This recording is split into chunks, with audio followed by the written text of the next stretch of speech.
Assalamualaikum warahmatullahi wabarakatuh. Selamat pagi sobat trader semuanya dimanapun saat ini Anda berada. Jumpa lagi dengan Wijaya Trading.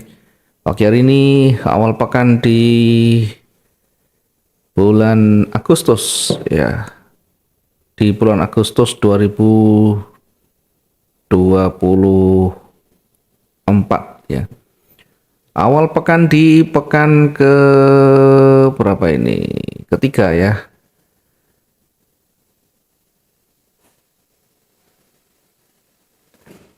Kita menuju awal pekan di pekan ketiga di bulan Agustus 2024, tepatnya hari Senin ya. Sebelum kita memetakan untuk satu hari ke depan, tentu nanti sebagai gambaran awal ya, kita akan memetakan hari ini dengan menggunakan time frame yang besar, kemudian turun lebih kecil, kemudian pada akhirnya kita menempatkan di mana kita nanti meletakkan entry point kita, atau bahkan nanti di mana kita menentukan target dan resiko-risikonya. Baik, kita akan lanjutkan di analisanya, namun sebelum kita lanjut, jangan lupa teman-teman yang baru bergabung di channel Wijaya Trading, baru belajar banyak di trading dan sekarang sudah menonton videonya, jangan lupa subscribe, like, dan share videonya supaya lebih banyak teman yang teredukasi, semakin mencegah banyaknya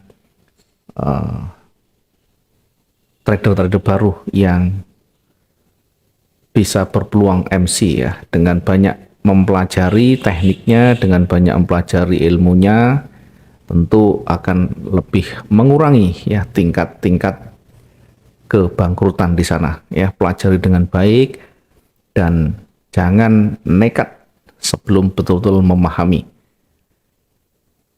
Kita lanjut dulu di analisanya, di pemetaannya. Sekali lagi, karena ini akan dimulai pekan yang baru, dimulai dengan time frame yang baru di weekly ya, kita akan lihat bagaimana time frame weekly-nya, apakah ada petunjuk khusus di sana yang nanti memberikan informasi lebih jauh berkaitan dengan probabilitas. Kita langsung melihat di time frame weekly-nya, tidak usah terlalu jauh mengamati jauh sebelah kiri ya, karena pengaruhnya tidak akan signifikan ya. Kita amati yang terdekat dari kemarin ya, atau setidaknya dari running hari ini. Paling nanti beberapa candle yang berpengaruh ya, tidak akan sampai di area di sini ya, tidak akan sampai di 2013 dan seterusnya. Terlalu jauh ya, jangkauannya terlalu jauh. Jadi yang kita gunakan nanti hanya di sekitaran ini saja. Dan itulah nanti yang berpengaruh di satu pekan ke depan. Kita awali dari satu pekan lalu. Di minggu yang lalu, kalau kita lihat di situ sudah terbentuk candle hanging man namanya. Atau kalau kita lihat dari dominannya adalah bearish, ada rejeksi di atas pendek, kemudian rejeksi lagi di bawah sangat panjang. Kemudian diawali dari sebelumnya trennya kuat naik, sudah mulai ada rejeksi di harga 2482, kemudian mencoba naik tapi hanya kecil. Yang hijau ini mencoba kembali mendekati harga tertinggi, namun tidak sampai menyentuh, bahkan tidak bisa lebih tinggi ya, ditutup lebih rendah. Dengan harga tertingginya di 2477 ya, masih lebih rendah dibanding dengan dua pekan sebelumnya. Kemudian pekan kemarin mencoba kembali naik, tapi jauh lebih rendah dibanding dengan pekan-pekan sebelumnya. Kemudian menekan hingga di harga 2362 ya, sampai memecahkan rekor lagi 2363. Tentu kita bandingkan dengan pekan sebelumnya. Sekalipun ditutup lagi di atas ya dengan harga lebih tinggi, namun jangan lupa jejak yang pernah dia sentuh, yang pernah dia alami itu sampai di 2362. Itu artinya bearish punya kekuatan yang lebih untuk menekan luar biasa di tengah tren naik yang sangat kuat. Kalau kita membaca dari pola ini, maka ada indikasi akan bergerak turun, ada indikasi akan bergerak turun. Namun tentu kita harus mengukur kemampuan pergerakan turunnya ya. Jadi tidak bisa serta-merta nanti akan turun sampai di sini, nanti turun akan break dari supportnya di bawah ya. Kalau satu minggu tentu sangat berat, satu pekan sangat berat. Kalaupun turun nanti paling maksimal ya di kisaran 23 berapa ini, 2337 masih masuk akal ya. Kita lihat dari sisi historinya, jadi jangan terlalu jauh dari histori yang dibentuknya. Dari time frame weekly ini berpeluang akan bergerak turun, itu aja informasi yang kita lihat. Kemudian seterusnya kita lihat secara bertahap di time frame yang lebih kecil. Di time frame daily, satu hari kemarin ditutup dengan bullish sebagai dominannya, artinya dari hari sebelumnya kuat naik, kemudian mulai berkurang kekuatan bullish itu ya, sehingga mendukung dari informasi yang ada di time frame weekly ya, berpeluang akan kembali memantul. Kemudian kalau kita tarik sebelah kiri, ini juga banyak rejeksi yang disentuh di sekitaran itu. Kemudian kita turunkan lagi di time frame H4. Di time frame H4 memang kita lihat bullish ini lebih dominan. Namun jangan lupa, jangan dilupakan adanya penolakan di sana, adanya rejeksi di sana. Kalau kita tarik dari koreksi, nah masih berada di wilayah retracement ya, sehingga cukup beralasan jika nanti kembali memantul ke bawah. Dan ini tentu masih masuk akal ya. Kemudian kita turunkan lagi di H1 ya, dari dari weekly, daily, dan H4 semuanya ada indikasi bergerak ke bawah. Nah, tinggal nanti di time frame H1 apakah memberikan trigger di sana, apakah memberikan konfirmasi, kita nanti akan lihat, karena disitulah tempat kita nanti mencari konfirmasinya. Nah, bagi teman-teman yang mempertimbangkan time frame M15, ya silahkan. Stylenya mungkin berbeda, gayanya berbeda, cara menempatkan posisi juga nanti bisa berbeda-beda. Jadi, kalau kita berbicara di mana entry-nya, semuanya berpotensi. Jangan tebak-menebak, ini pasti akan turun, ini akan turun. Iya, turun memang, tapi sebelum turun bisa saja nanti akan bergerak naik dulu. Nah, kalau kita sudah punya posisi sell sementara pergerakan itu masih kuat ke atas, artinya masih naik yang signifikan, tentu kita nanti akan terkena stop loss atau meresikukan dulu. Nah, karena itu semuanya bisa berpeluang ya, kita manfaatkan saja di mana di situ yang punya probabilitas untuk kita taking profit sesuai dengan hitungan kita. Tidak ada yang bisa menjawab dengan pasti, oh ini akan pasti turun. Kalau dalam benak kita adalah pasti dan pasti benar, tidak cocok menekuni dunia trading. Mungkin lebih cocok di dunia-dunia yang eksak, yang lebih pasti. Dalam dunia trading semuanya bisa terjadi, karena yang paling penting bukan analisa kita valid, analisa kita tepat, atau bahkan benar. Tetapi yang kita butuhkan adalah bagaimana manajemen resikonya, bagaimana kita bisa berpikir dengan cepat saat market itu tidak sesuai, kemudian kita sudah menganggap itu adalah batasan kita, kemudian menentukan kebijakan kita, keputusan kita, menutup posisi dan kita mencari trigger berikutnya. Bukan kita hanya berharap, bukan kita berkeyakinan yang berlebihan, ini pasti.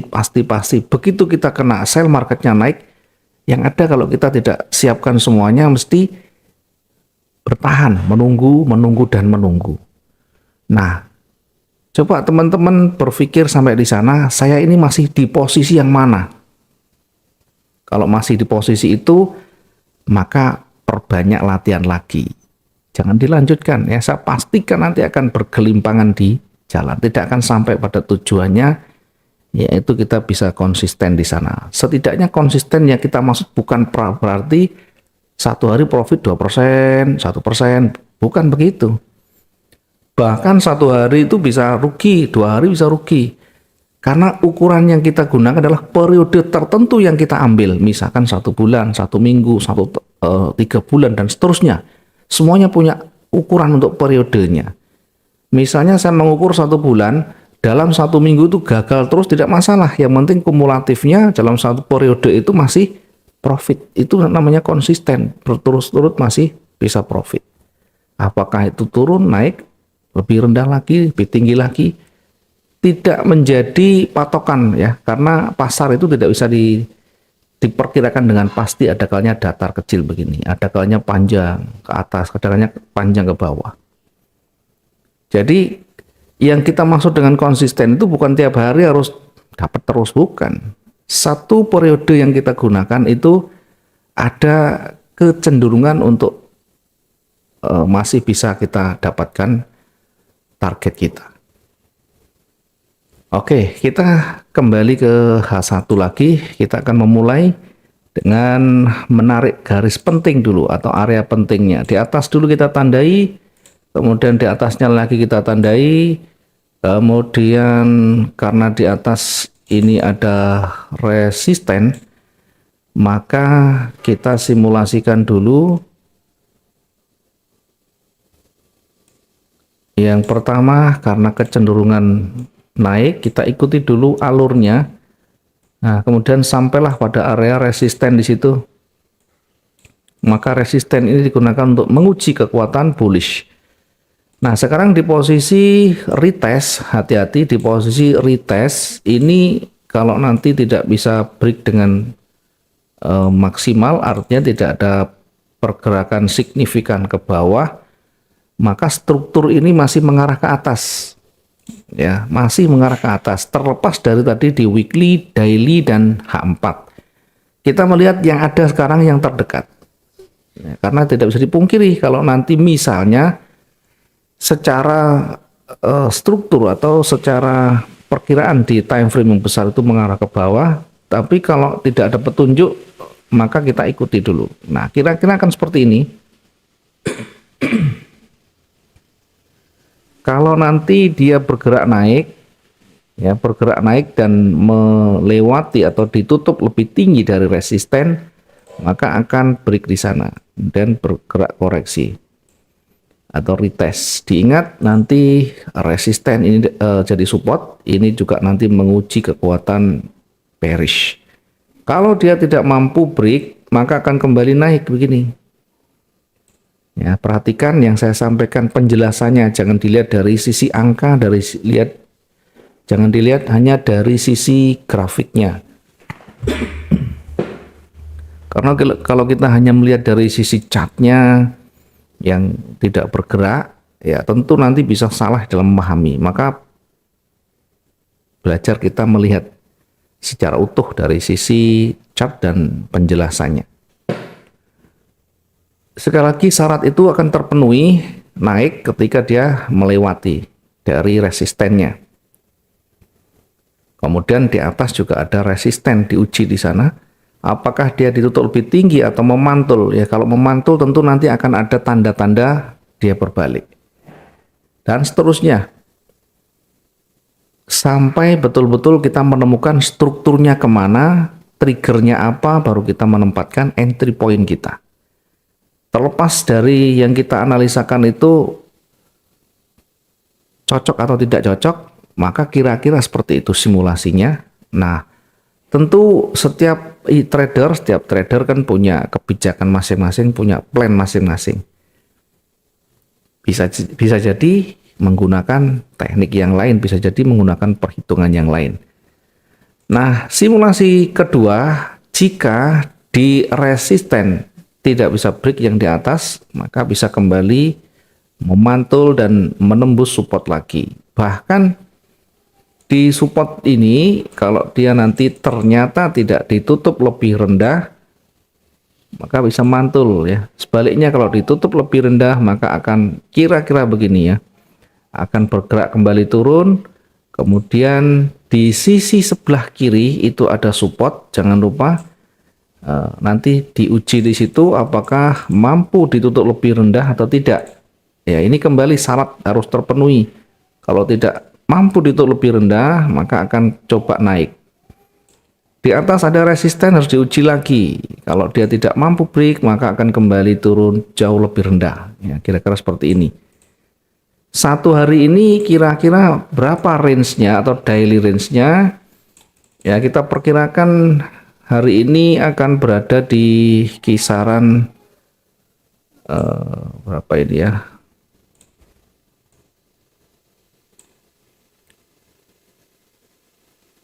Hari ini akan kita perkirakan kalau dia bergerak turun akan sampai di sini ya, berada di area koreksinya atau retrace yang besar ya.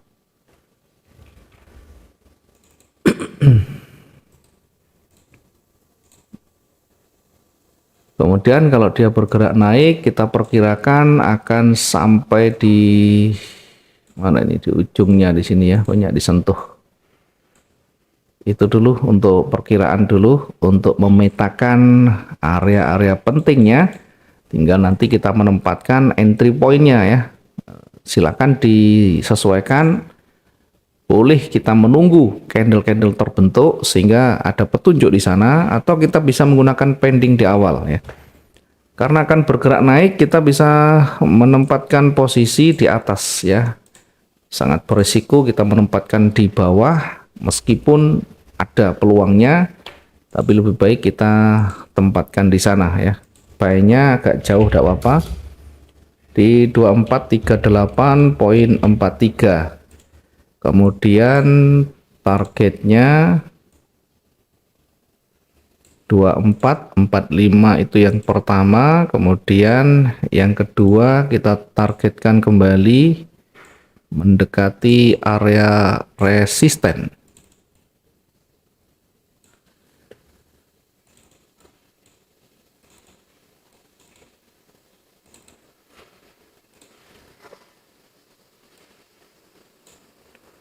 Oke, target yang pertama kita tempatkan di 2445. Poin 19, kemudian target yang kedua kita tempatkan berada di area resistennya di 2452.19 ya, 2452.19. Sementara jenuh beli kita perkirakan hari ini cukup di 2460. Area jenuh beli berada di 2460. Jadi sebagai kehati-hatian saja, bukan berarti kalau di sini pasti akan memantul atau berbalik. Ini hanya untuk berhati-hati, dan ini bisa di break mungkin lebih jauh. Kalau di break maka kita gunakan daily range yang tanggal 8 Agustus ya, nanti akan lebih tinggi lagi. Sementara di posisi bawah kita menempatkan posisi sell bisa lebih dekat. Kemudian nanti kita akan targetkan di area supportnya di sini. Jadi kita menempatkan sell-nya di 2422. 22.46. Kemudian targetnya di 2416 yang pertama.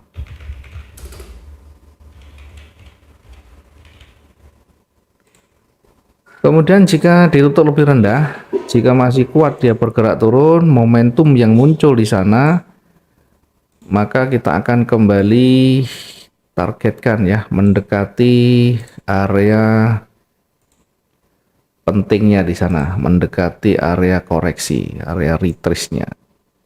Kita gunakan di 2408. Target berikutnya di 2408.87. Sementara untuk area jenuh jual kita perkirakan maksimum di 2401 ya. Area jenuh 2401. Oke, di area itu nanti kita tandai, kita akan perhatikan apakah momentum bearish atau sebaliknya. Intinya kita jadikan sebagai bahan pertimbangan dulu kekuatannya. Nanti kalau ternyata lebih kuat, ada momentum bearish yang sangat kuat, maka kita gunakan nanti di range-nya tanggal 8 Agustus. Oke, mudah-mudahan bisa bermanfaat. Silahkan disesuaikan dengan trading plan masing-masing. Kalau dianggap ini bermanfaat, silahkan di-share ke teman-temannya. Kalau mungkin tidak sesuai, silahkan skip dan kembali ke style masing-masing, kembali ke SOP masing-masing. Terima kasih. Mudah-mudahan maksimum hari ini. Selamat pagi. Assalamualaikum warahmatullahi wabarakatuh. Salam profit dua arah.